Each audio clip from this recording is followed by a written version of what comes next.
Hello everyone, and welcome to my latest in my hardware software support video series in which I'm going over those CompTIA A+ certification concepts. And in this lesson we'll be going over two of the main components of a standard system, and that is your processor and your memory. Now we have this motherboard in which carries all of those electronic pulses, our ones and zeros, transmitting our data back and forth from our components, and we have to be able to do that with the brain, and that is our CPU. So for that large circuit of a motherboard to do us any good, besides having power, we need to have that central processing unit, or CPU. Most of us just say the processor, but the correct term is central processing unit. Of course, this is installed on that motherboard, and it is going to determine our system's computing power. Now there are two major manufacturers that you need to know about, and those are going to be Intel and AMD. Now which of these two do you go with? Well, there are different factors that are going to influence which one you're going to get. Obviously the main factor is your motherboard. You cannot put an AMD processor on an Intel motherboard and vice versa, so you must match your motherboard. We've talked about form factors, how things need to match, same way with your processor and the motherboard. Now sometimes when we are building a system from scratch, a lot of things just come down to price. So what we're going to be doing is finding the processor that offers us the best bang for our buck.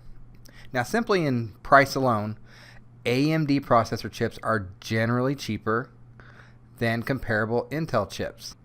Another factor might be, whether you want a processor that has on-die integrated graphics, like with the Intel chips, but maybe that's not enough, so you want to rely on your graphics card. You're going to have an expansion card for that.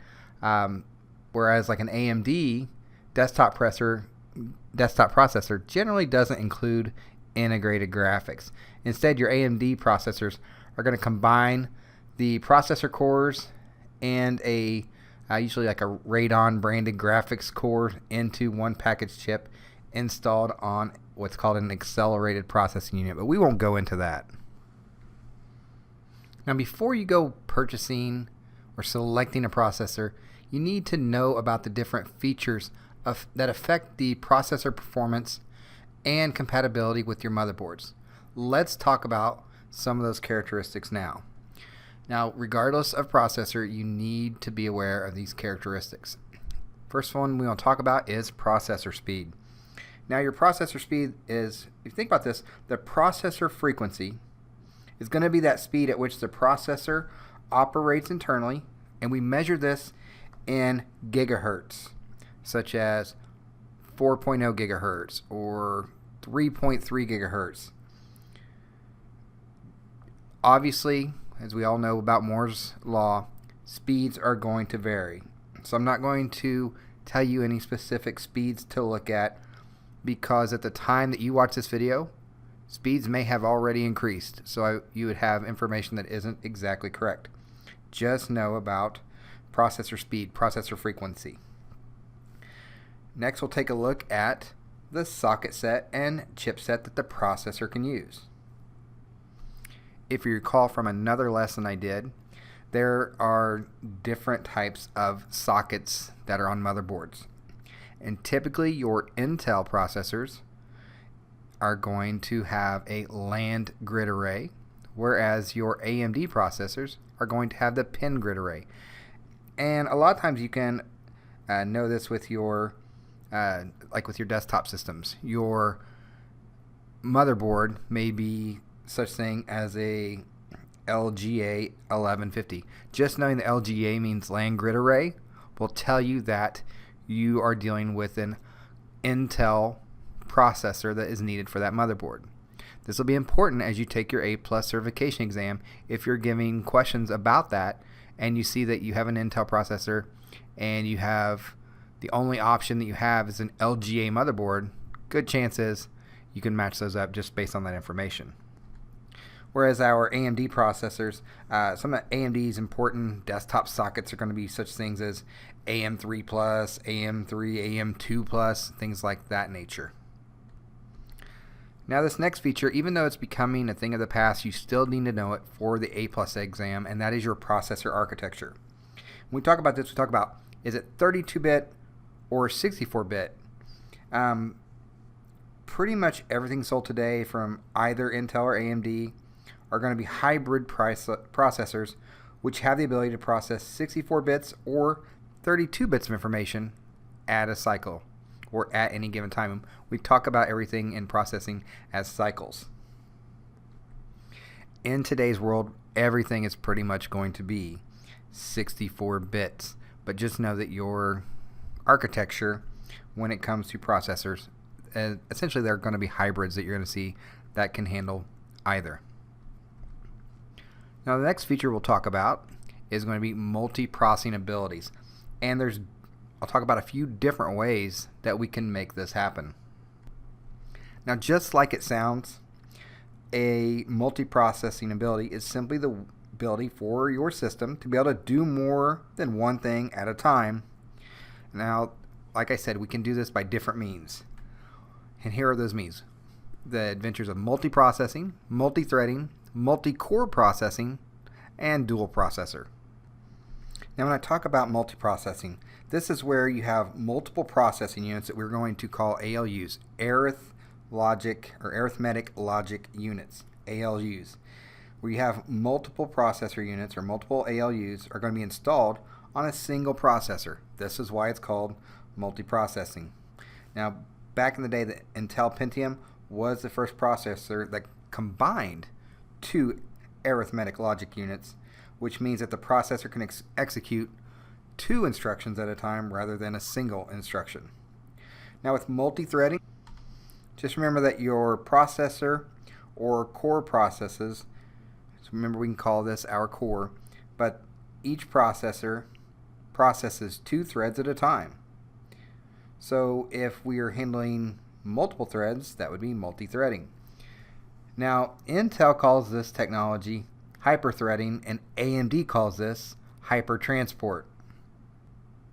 It's just where we have multiple logic processors for each physical processor. Just remember those terms. Intel, hyper-threading, AMD, hyper-transport. But that feature won't do you much good if you don't have that feature enabled in your UEFI BIOS setup. So make sure that you have that enabled in your BIOS or UEFI, and that your operating system you're using supports the multi-threading technology. Now multi-core processing, this is a pretty simple term. You think about just the words. This is where multiple processors can be installed on the same processor housing. Remember that. Multiple processors installed on a single housing. As an example of this, a quad-core processor would contain 4 cores or 4 CPUs on one single processor housing. Hence the term multi-core processing. And lastly, we have dual processors. This is where typically you're going to find this on servers, but this is where your motherboard would have multiple, or in this case, 2 processor sockets. The other term you might hear for this is just called a multi-processor platform. Okay, let's move on to another of our characteristics of our processors, and that's going to be over memory cache. Now this is simply just the memory that's included within the whole processor package. You will find out that all of your processors have some memory on the processor chip, and we also call the processor chip once in a while, we'll call this a die. You might hear this called the processor die. But memory on the processor die is called L1 cache or level 1 cache, and this is our fastest cache, and this is what's going to be processed first and foremost. Is the fastest is that L1 or level 1 cache. We have another cache. Now this level 2 or L2 cache is going to be memory that is in the processor package but not on the actual processor die. Now some processors will also have a third level, and this is L3, or that last level of cache available or last level of memory available for the processor package. And it's easy to remember this as the slower because it's the furthest away from the processor core, but it's still on that processor package. Now you may recall I've used the term before with other memory, and we'll get into RAM later, but with our processor memory that's going to be used there in that memory cache, this is static RAM. And it's not as volatile as our random access memory. And you might see a question talking about SRAM or static RAM. Just know that static RAM is faster than that dynamic RAM because it doesn't need refreshing as often as DRAM or dynamic RAM. So as long as there's power available, that static RAM is going to be held, and once we lose power, obviously that's gone. Now there are a few more features I want to talk about here with our processors. The next one I want to talk about is security.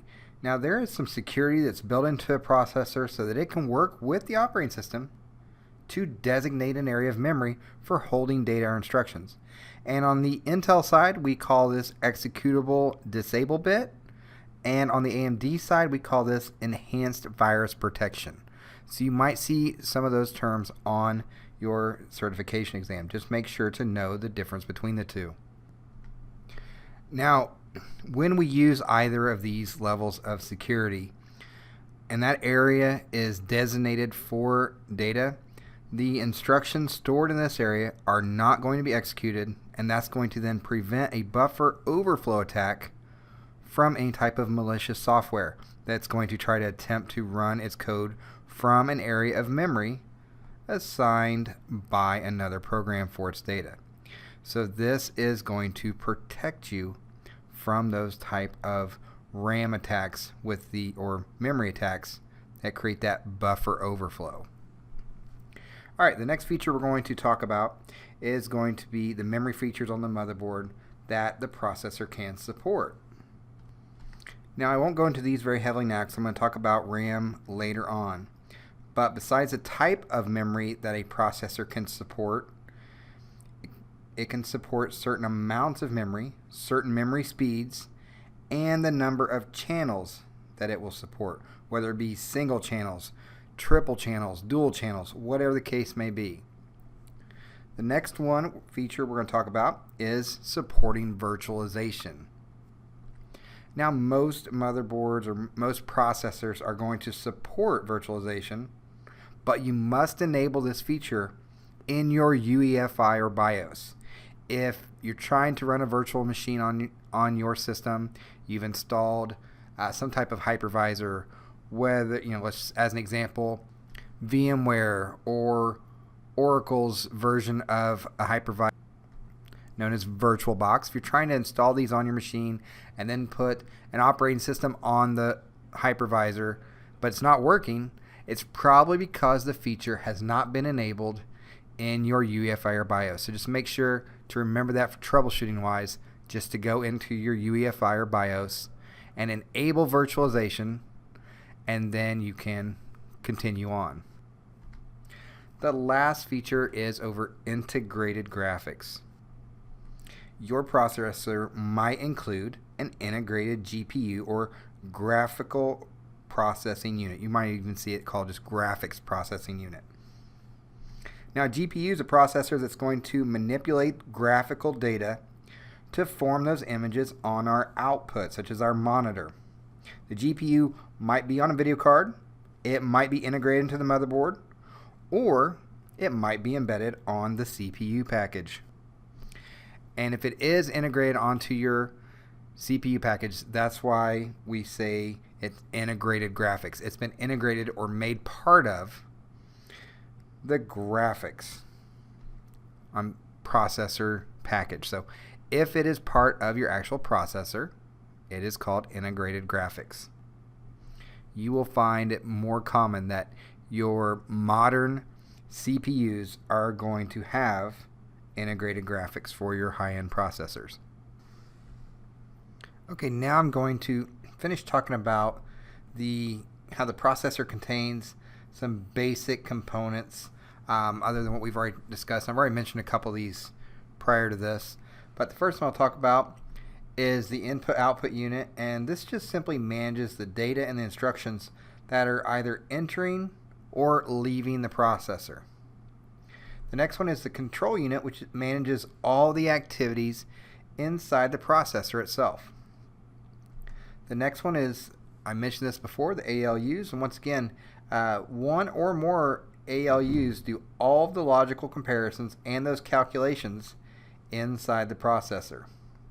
Most, if not all, that you will see today are going to have 2 ALUs in each processor core within the processor package. Next we'll talk about is registers, and these are just temporary small holding areas on the processor chip that are similar to RAM and what RAM does outside of the processor. Just simply holds counters, datas, instructions, and addresses that is being processed. I mentioned this one before, the internal memory caches, so I won't go over those again. Just remember there's L1, L2, and you may even see L3 and L4 even on some. And L1 is obviously faster. L3, or if you have one with L4 on it, is going to be slower memory. And these just hold the data and the instructions waiting to be processed by the ALU. And lastly are the buses. Buses inside the processor connect components within the processor housing. These buses are going to run pretty much at a higher frequency than the motherboard buses that connect the processor to the chipset and the memory on the motherboard. Remember, these buses run at a much higher frequency than the buses on the motherboard. You could have a question comes at you that asks which runs faster. Obviously, everything on the CPU needs to be faster. Now I briefly want to talk about how you might memorize your some of the Intel and AMD processors. There's really 3 components you need to look at. Do you need to memorize everything? No, but you should be able to understand this information if you see it. First of all, you need to know about the processor name, whether it's in the Broadwell or processor, if it's a Ivy Bridge generation, or maybe it's a Haswell 4th generation. When it comes to the Intel family, you need to know the speeds, be able to speak processor speeds, and be able to understand how they're properly represented. And then you should be able to give some type of processor description. So make sure you understand these parts. And here's an example. When we're talking about the processor name, we might be talking about a Core i7. You know this is in the Intel family. It's an Itanium processor. And when you see this, you know it's an Intel processor. Well, that processor has speeds up to 3.8 gigahertz. And realize how gigahertz needs to be represented with capital G, capital H, lowercase z. And then a processor description. How might we describe a processor? And you might see questions on your exam where you need to be able to understand this. With this processor, it has 6 megabytes, so that's capital M, capital B, of cache. It's a quad-core processor. It supports 1333, I forgot the other 3 there, 1600 or 1866 megahertz DDR3 RAM. Let's go ahead and make that correction real quick. I don't want that to stick in your mind incorrectly. So when you see numbers like this, 1333/1600/1866 megahertz, you know that we're talking about the type of RAM that this processor supports. So remember that. Processor name, processor speed, and processor description. Now if we're talking about something from the AMD processor family, we might see something such as from the FX Black Edition family, we'd find the FX 8-core Black Edition processor, which has speeds up to 3.6 gigahertz. And a little description about that is it's an 8-core that uses the AM3 Plus processor socket on the motherboard. So those are just a couple examples as how you need to understand your processors. Now, when you get ready to install a processor, my best piece of advice is to always read the motherboard user guide and follow the instructions to properly install your processor onto the motherboard.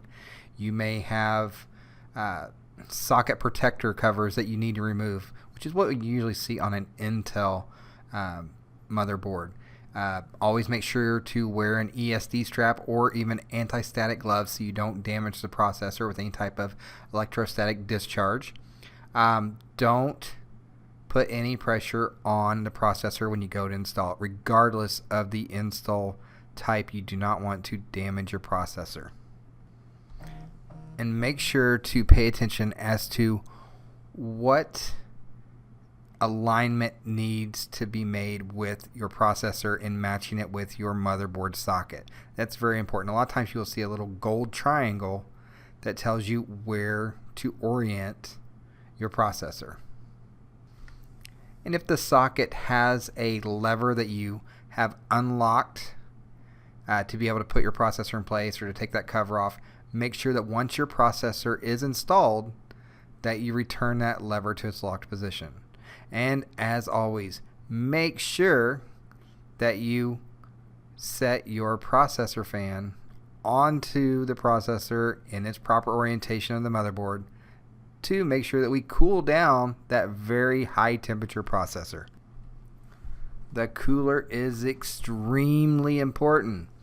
Make sure to apply thermal compound if necessary. It may come pre-applied on your processor cooler. Once you've got everything installed, make sure to go into your UEFI or BIOS setup to verify that your system has recognized the new processor after it's up and running. Now let's move on to our discussion on memory technologies, or our RAM, Random Access Memory. Now, if you recall, I've mentioned RAM before. This temporarily holds data and instructions as our processor processes them, and that the memory modules used on our motherboard are made up of DRAM, or dynamic RAM. Also recall that dynamic RAM loses its data rapidly, and the memory controller must refresh it several thousand times a second with electricity. Now, RAM is stored on memory modules, which are installed into the memory slots on your motherboard, as you see in this image. Typically, you have these two locking tabs on each side for installing and removing your system RAM.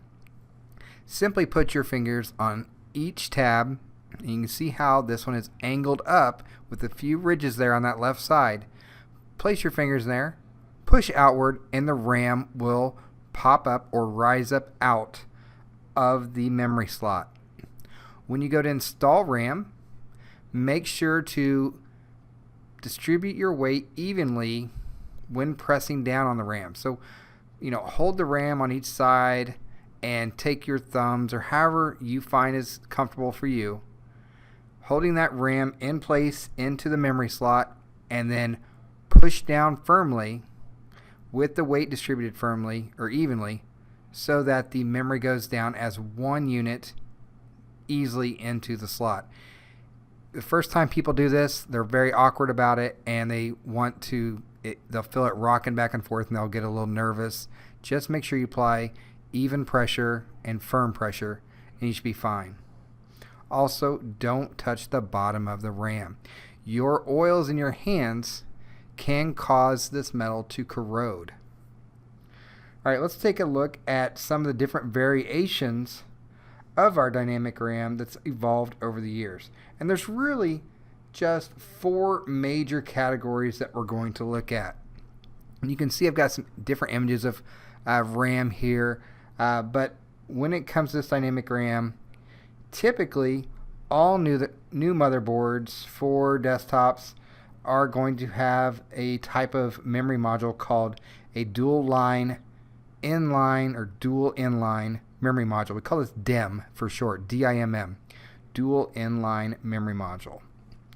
Now laptops too take RAM, obviously, and they will use a smaller version called small outline DIMM. Typically you'll find that people just call these SODIMM. And if you're going even smaller on a sub-notebook computer, you will see that we are using what's called micro DIMMs. And that's typically what you're going to see. These three technologies are what you're going to see in today's systems. Now, micro DIMM isn't really a major technology or variation of DRAM, but I wanted to make sure that you've heard about it. Now, the two older types or older modules you might come across are RAM, which was designed by Rambus Incorporated. This is very old RAM. And then even older are the SIMMs, the single inline memory module. Hopefully you will never see these, but you could come across them in, let's say, an industrial type organization who has very old technologies on like a big press or some type of old equipment that's running. It's still running. They don't want to spend the cost or the work to replace it. So you may come across this. If you come across any type of, you think you might need it, save this type of DRAM technologies just in case. Now when you're coming across these different variations of DRAM, the major differences among these modules are going to be the width of the data path that each type of these modules accommodates and the way data moves from the system bus to the module. For your certification exam, you do need to memorize a lot of the different versions of DIMMs, since that is the current technology. But there are lots of different versions, such as the 288-pin DDR4 DIMM. This is currently, as of this video, the fastest memory with a lower voltage requirement than such ones as DDR3 and DDR2. Now to the left here you see, here is an example of DDR4 288-pin DIMM. Like I said, this is the fastest memory with the lower voltage requirements. Now DDR4 can support quad or dual channels or function on their own as single DIMMs. You can typically identify this even though it's very similar to DDR2, but it has one notch near the center of the edge connector, and you can, based on if you've got it turned around left or right, it's, the notch is going to look different. But the one below that now, the predecessor to DDR4, you guessed it, it's DDR3, and that has 240 pin just like DDR2. It has an offset notch further from the center than the DDR2 RAM just below. DDR2 RAM has one notch near the center of the edge connector as well. And since I mentioned the term edge connector, make sure to never touch the edge connector with your skin. I know I emphasized that earlier. I just want to say it one more time. And then lastly, we have the 184-pin DDR. This can support dual channels or function as a single DIMM. It has the notch offset of the center as well. Now you can come across other ones. I mentioned DIMM as well. SDRAM DIMM has 168 pins in it. RIM, which I mentioned earlier, has 184 pins. It has two notches near the center of the edge connector. The notches really help us identify. The 168-pin SDRAM DIMM I mentioned earlier, that has a couple notches on the module as well. So you could come across either SDRAM DIMM or RIM. You just need to do your little research. I doubt you'll see either of those on the A+ certification exam, but I just wanted to identify and give you a little bit of information about the different memory modules. Now, some more information on the DIMM technology, since I have them brought up here on the screen, is that DIMMs are going to use a 64-bit data path, and that the term DIMM, dual inline memory module, we give it that name because it has independent pins on opposite sides of the module. Now you see that I have the DDR up here on the screen. Now this stands for double data rate, SDRAM. And this is just an improvement of SDRAM, and DDR runs twice as fast as regular SDRAM. As you would expect, as we go to newer technologies like with DDR2, that's going to be faster and use less power than DDR3. Just like DDR3 is faster and uses less power than DDR2. As we continue on, that trend continues. And when you're looking at a motherboard, you might notice that the DIMM slots appear to have different colors. Now this color coding is used to identify the single channel in each slot, because this is one of those factors that affect the capacity of our DIMMs. This is where we can see the number of channels they use. They could be single, dual, triple, or even quad channels. Now, a single channel just means that the memory controller can access only one of the DIMMs at a time. So we needed to improve that, so we came out with dual channels, which allowed the memory module controller to communicate with two DIMMs at the same time. And this effectively is going to double the speed of memory access. And then as we go to triple and quad, you can understand that progression. Now, DDR3 and DDR4 DIMMs are the only ones that can use quad channels. And of course, the only way that dual, triple, and quad channels can work is the motherboard and the DIMMs must support this type of technology. Another feature we talk about is how much RAM is on one DIMM. You should have a label that says this, whether it's 1 gig, 2 gig. Hopefully you're not seeing anything that you'll come across that's under a gig, but sometimes you might come across some that have megabytes instead of gigabytes.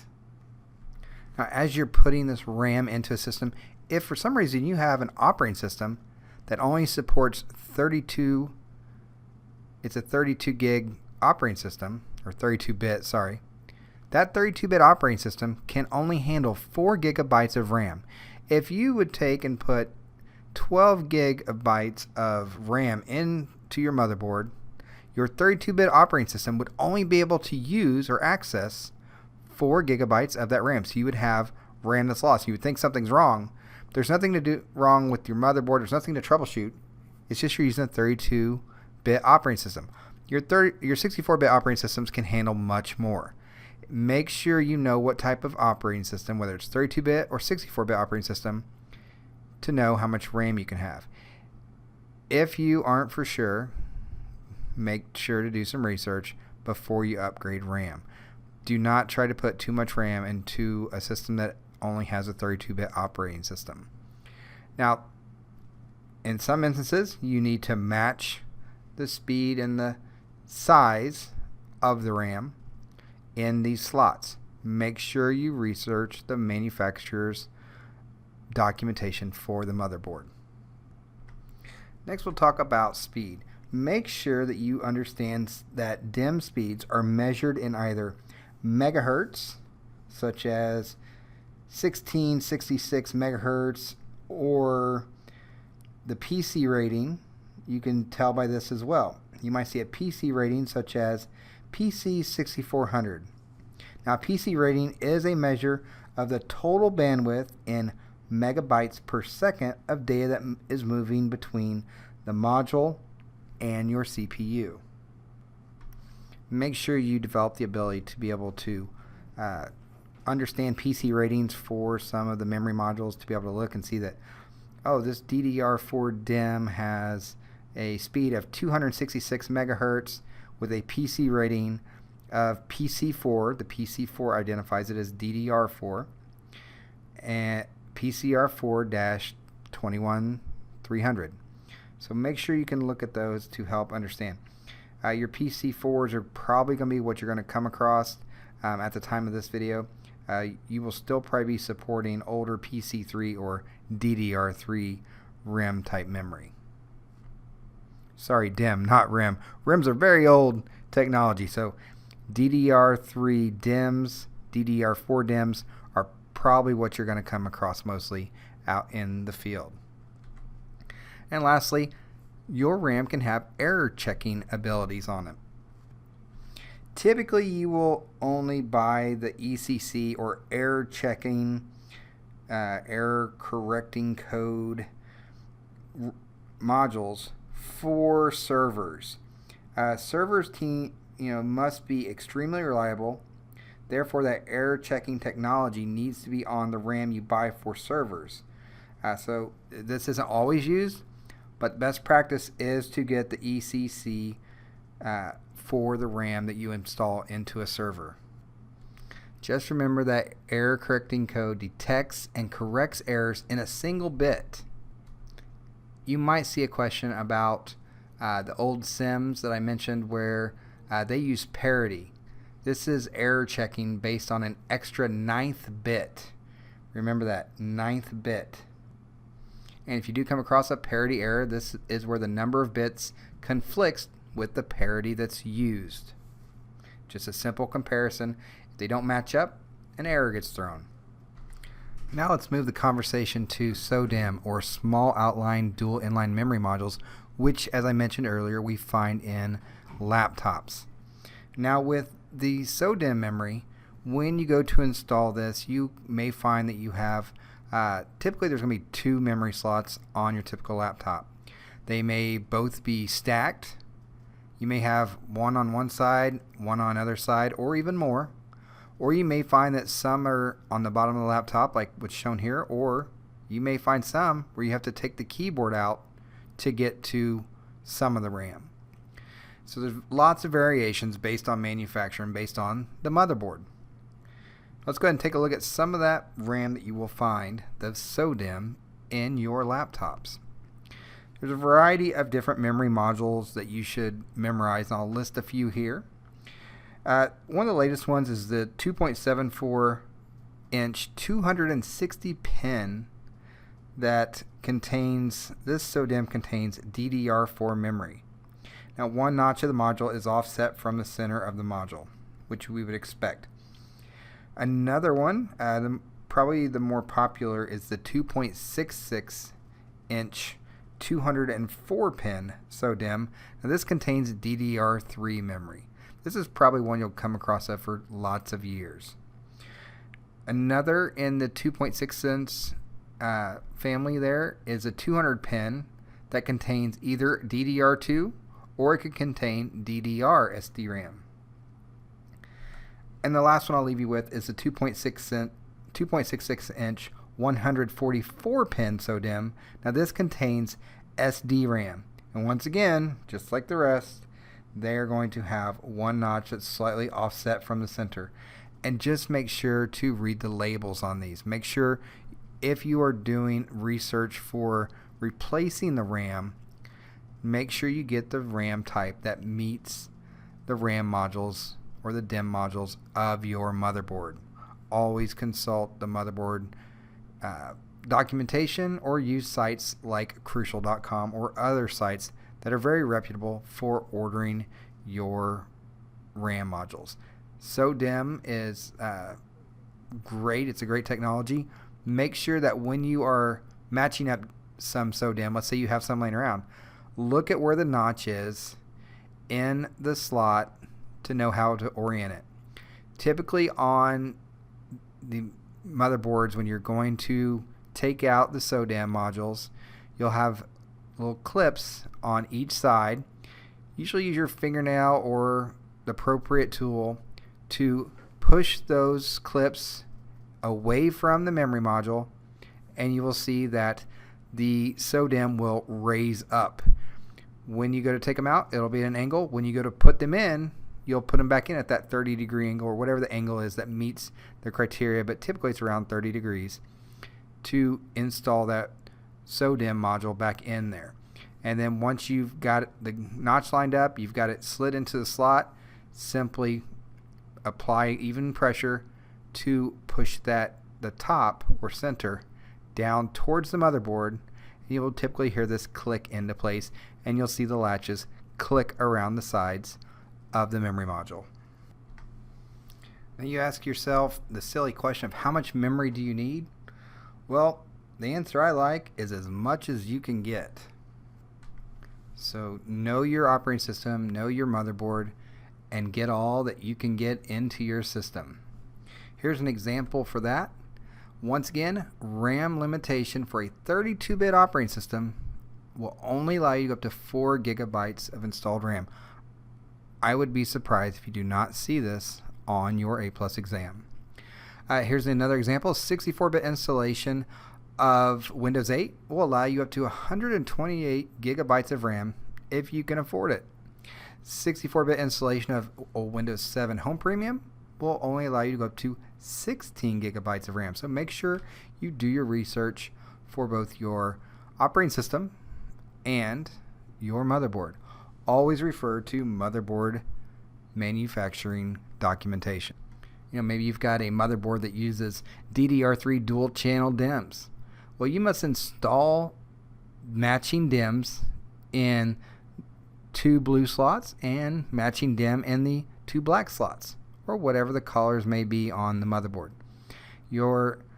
Just make sure that you're paying attention to that. Know your motherboard specifications. I can't emphasize that enough. And then use sites when it comes to your RAM, such as Crucial or Kensington, whoever the manufacturer of a RAM that you might like is. Use their sites. Check out your system to see what they recommend for your current system. Don't do something silly like trying to mix unbuffered memory with buffered memory. Don't fall into that, or taking and buying a bunch of memory for a machine that has a 32-bit operating system. I'm sure you guys will not do that, but let's make sure we don't. Well, guys, take a big deep breath, relax. That's the end of this video. It was a lot of information, but processors and memory are very critical components of our systems, as well as information that could be on the A+ certification exam. That's it for my video on supporting processors and upgrading memory. Thank you all for following along, and have a great day.